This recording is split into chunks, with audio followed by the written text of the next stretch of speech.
What do you think of when you think of Lofoten?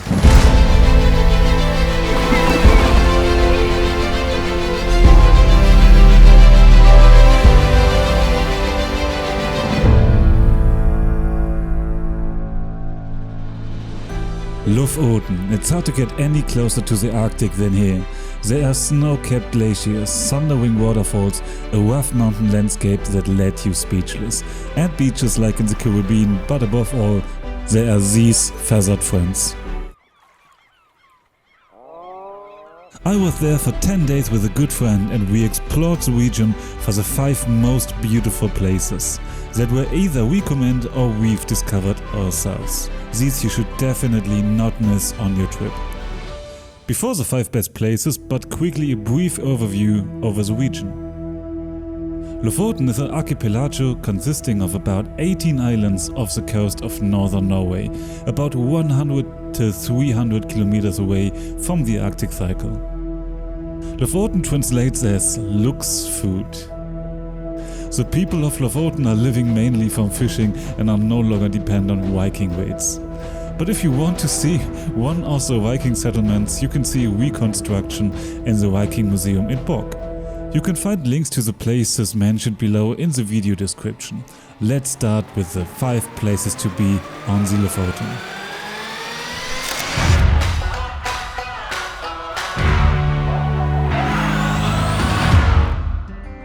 We start with an absolute classic. From here comes a motif which is probably most known from social media. We are talking about Devil's Gate or simply Djevelporten. It is a rock stuck between the 2 mountain peaks of Fløya and Forsken. Climbing is required to get on the rock. If you are not absolutely sure, you should rather refrain from taking the photo. Djevelporten is worthwhile even without a snapshot if you continue to the right towards Forsken or Blatindum. The landscape and the views that you get to see here are breathtaking, and you also enjoy the view of shimmering mountain lakes. On my way back down, I was accompanied by a group of sheeps. Number 4 on the list is Reinebringen, a mountain on which you can get a view of the popular fishing village of Reine. The view from here is often found on postcard motifs of Lofoten and absolutely beautiful. The ascent is not really a hike, as you have to climb 1,600 steps to get to your destination. Anyone who loves challenges should try to make it all the way to the top without taking a break. For everyone else like me, there are always benches on which you can take a short break where you can already enjoy a part of the view. Also, you could book tours like kayak, boat and photo tours from the village Reine. On place 3 we have a small insider tip. If you want to go on a little time travel and visit a historically well preserved fishing village, Nusfjord is the place to be. The village belongs to Flakstad and has preserved the old fishing huts from the 18th and 19th century and converted them into an open-air museum. But one of the absolute gems in Lofoten is Hansenes bakery Veronica Leisen. Here there is a pastry called sorbole, well to compare with a pudding pretzel, of which we definitely did not only eat one. On our trip we have met other travelers who have also independently referred to this mini bakery. A visit is worth it in any case. If you found the video informative up to this point, this sheep really would appreciate a subscribe and a like. This helps to make sure that other travelers don't miss the most beautiful places and can visit our fluffy friend. Let's go further to number 2. Number 2 is one of the most famous places in the Lofoten. This one actually combines everything that you associate with it. There are beautiful hiking routes with mountain lakes and insane views, an old fishing village with great cafes, as well as beautiful bridges and one of the most beautiful football fields in the world. We are talking as well about Henningsvaer, a fishing village in Vagan. This offshore island is only accessible via 2 bridges or by boat. The small village has only about 500 inhabitants. This is the ideal starting point for a hike to the Festwerktind, a mountain growing steeply upwards directly in front of the coast, which can easily climbed via a spectacular hiking route. From here you have an epic view of Henningsvaer and you can hike further if you want. In Henningsvaer itself there are many small stores and cafes with proud prices. Yes, the cheese croissant really cost us €8.50, but here there's also the world famous football field surrounded by rocks, which was awarded by National Geographic. All drone pilots will do aerial jumps here. We go further to drums please.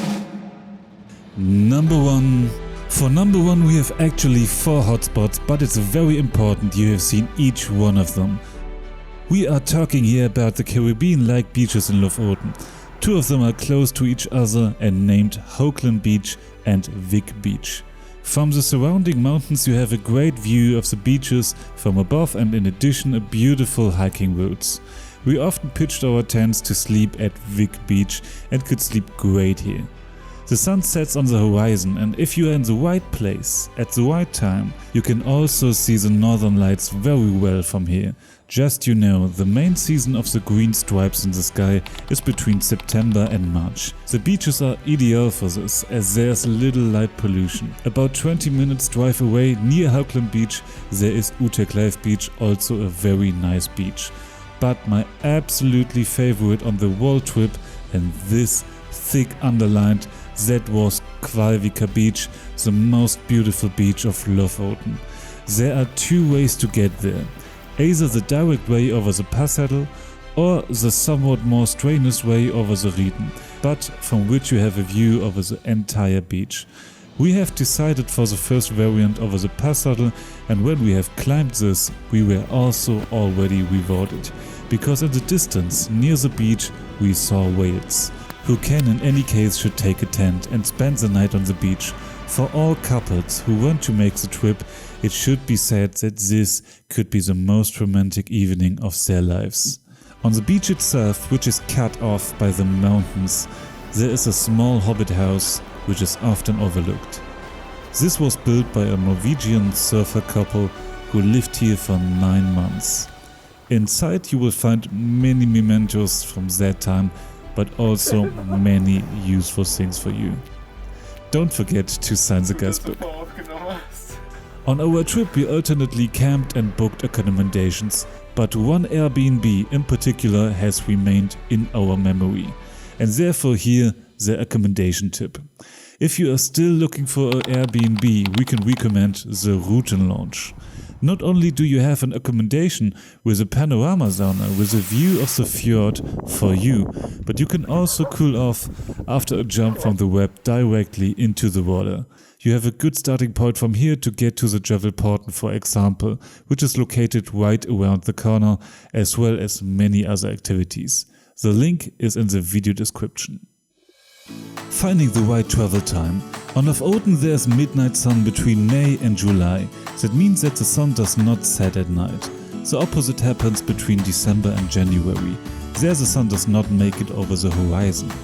During this time the place is covered in an impressive twilight. The Norwegians call this dark time also fagetid, to English color time. For photographers this is a special opportunity to take beautiful photos. For hiking and activities, however, the summer months between June and August are recommended as the ideal period for a trip. In May, by the way, most stores and tours go on vacation because there is not much to do. That was our summary of the most important info for your Lofoten trip. I hope you enjoyed the video. We from 5 places to be hope we could inspire you with beautiful places. For more inspiration and our top 5 in other places, click on one of our other videos or subscribe to the channel to always know the best beautiful places of your favorite travel destinations. We wish you a wonderful trip. Bye.